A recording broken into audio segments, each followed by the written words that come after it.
So we're going to switch to go back to web scraping. So we're going to make a presentation about the price of land. So it's a presentation, it's a joint presentation with some two stagiaires who have worked for me this summer. So it's Thomas Berthelot and Youssef Zribi. So can you see my slides? So I'm going to make a short introduction, and then I will give the floor to Thomas and Youssef. So the goal of this work is to construct a database on the price of constructible land, because you can have some data, for example, for agricultural land, but of course, what is interesting for alter property data is constructible land. So what we plan to do is to cover countries.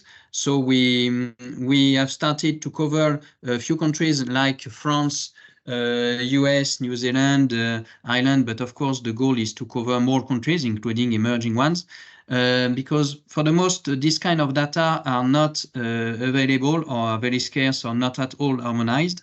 And also we can say that if you have data from the realtors website, you can have some information on the supply side. You can have a dynamic approach if you follow the evolution of land over time.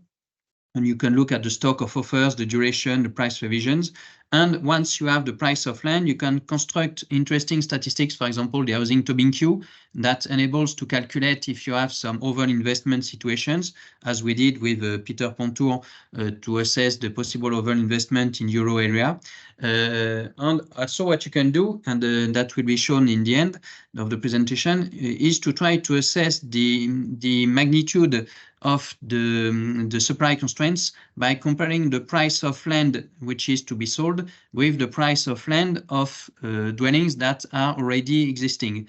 And so if you compare the two, and if you find that there is a kind of overprice when you have some land for sale compared to the land that is included to existing dwellings, then you can conclude that you have a kind of extra premium due to supply constraints. And that's what we can do with the data from the price of land. And we try to replicate a paper by two authors that has been published in the Journal of Urban Economics. And we have started to compare with a few cities in the US, and the results seems quite convincing. So I'm going to give the floor to Thomas, who is going to start to make the presentation on France. Thomas, if you can take the floor. Okay, thank you. So a quick presentation of the websites we've covered for the case of France. So we can see that there are some sites, but some major websites for the case of France are missing, such as Se Loger and Logikimo. This is due to some legal constraints. However, we've still managed to get more than 120,000 lands, so land offers, which is quite interesting. Can I move to the next slide? Yeah. Next slide, please.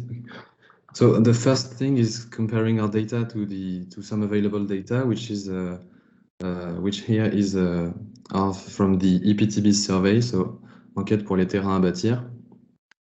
So the EPTB data give us some information on the prices, so the transaction prices, some characteristics of the land, the construction of the house, and the applicant, while our data only give us information on the offer prices. So there is a bit small difference between this. We've also managed to get some characteristics of the land, such as the area in square meter, whether it was building or not, and we would like to add some variables, such as whether it is viabilized or not, for some amenities, etc. Moreover, the EPTB's data are collected over the year, and the exploitation is annual. So the most recent data from the EPTB is for the year 2021, while our data could be collected monthly or even more frequently. And the data we are showing today are from September 2023. an interesting part of our data is that we have data at the regional, department, and city level, and for some websites such as ProperStar, so, we have some GPS coordinates. When the EPTB's data are only at the regional level. So we can move to the next slide, please. Rien, c'est juste un peu long. Ah, c'est bon. So here we are comparing our data with the EPTB survey. So we can see that we have more or less the same regional trends as the EPTB. So our data are on the left and the EPTB's data are on the right. So we have more or less the same trends, and in a few slides we are going to see that our data is going to give us some insights about whether it's interesting or not. So can we move to the next slide? So here we have the statistics comparing our websites, our web scraping data, and the EPTB's data for 2021. And we can see that there are some differences between prices for our data and the EPTB's one, which reflects the fact that our data are gather data for offer prices, while the EPTB's data are for transaction prices. So this is a difference which could decrease if we could see the actual transaction price. Can we move? So here is a map on which we can see our data at the department level, so the French department level, which is quite interesting because we can see that as for instance that the departments which have a coast, so which are linked with the coast, usually if we compare with the previous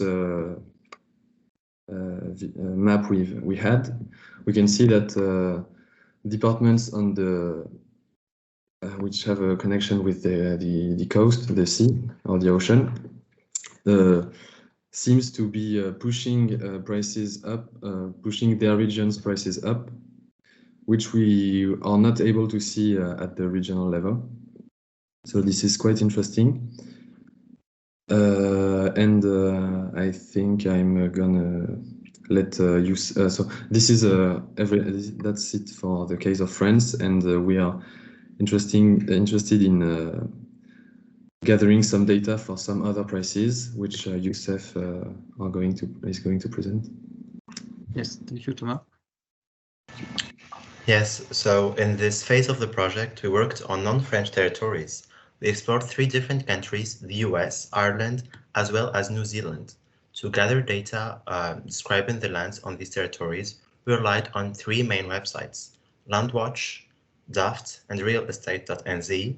And these websites are known for being a top choice for users to sell their lands, which made them a valuable source of data in our studies.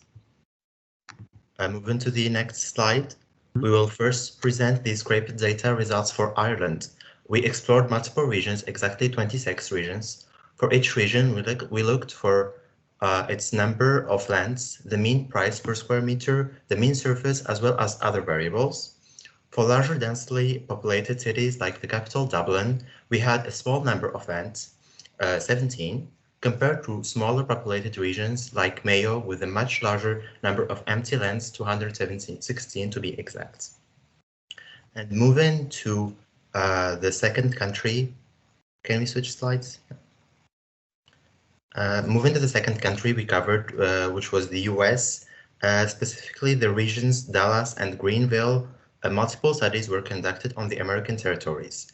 We will take Joe Griocco and Jacob Krimmel's 2021 studies.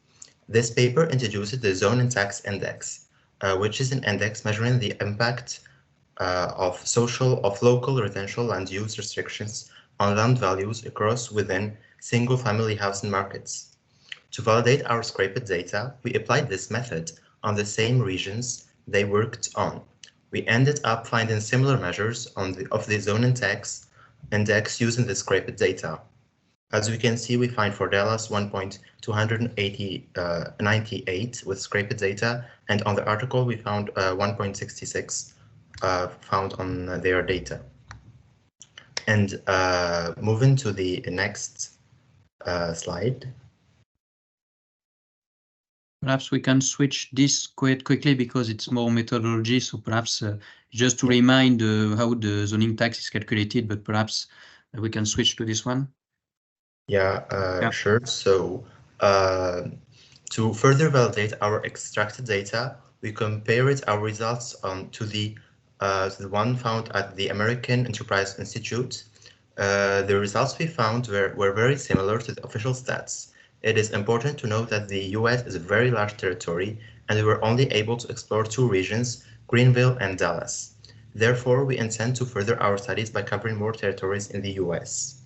So as you can see in the table, we have very similar numbers with the 2 methods, the official stats offered by the American Enterprise Institute and the calculated data we scraped and collected ourselves. For both regions, we have very similar numbers for prices per meter square.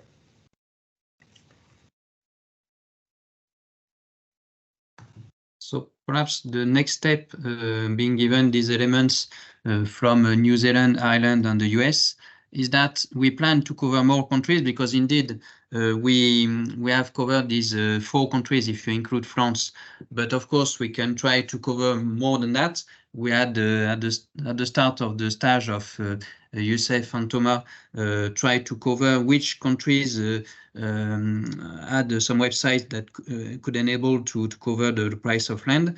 We have many of them, including some emerging countries. So the first step will be to cover more countries, then to finish the calculation of the zoning tax for the US, but not only, we are not going to limit ourselves to the US because we could show with the few cities that we have covered that indeed the calculations with web scraping seems to fit with the calculation that the authors from the Journal of Urban Economics had with their special source of data. So it's quite encouraging about the fact that web scraping the price of land enables to get a figure about the, let's say, the supply constraints on land.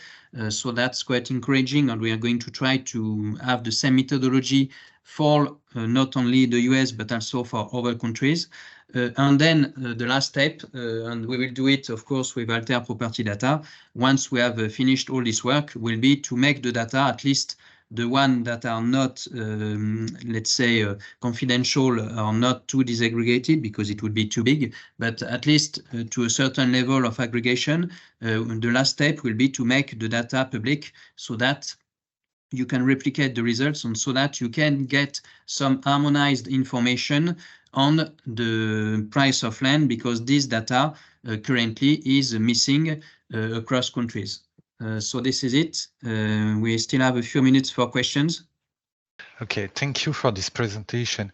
Did you manage in some ads lands which are only partially building? You can build only on 200 square meters and the rest is... But for the moment, to be honest, we have chosen to have something quite binary to focus on the land which is without any doubt constructible. I see your point. Sometimes indeed you have some land that could be partly constructible or partly agricultural or partly for any other usage. But for the moment, since we are still in the process of building the database, we prefer to focus on the constructible land. But I agree that sometimes you have some gray zones and it's not obvious, even when you have a look with your human sight at the offers. sometimes it's not obvious to conclude if it's really constructible and for which purpose, because of course it can be constructible, but not to build a dwelling, but to build a road or whatever. So for the moment we have chosen to make the thing simple, but I agree that perhaps we should try and also a second step to consider this kind of land. But it's the same for dwellings. Sometimes you have dwellings that are partly for residential and partly for work. I don't know if you are a doctor, for example, and the part of your dwelling is to do your job. I mean, in that case, if you have a mix of work and residential, so we prefer to focus on the land which is 100% constructible for dwelling purposes, even if sometimes it's not always easy to conclude that from the description of the offer. Thank you.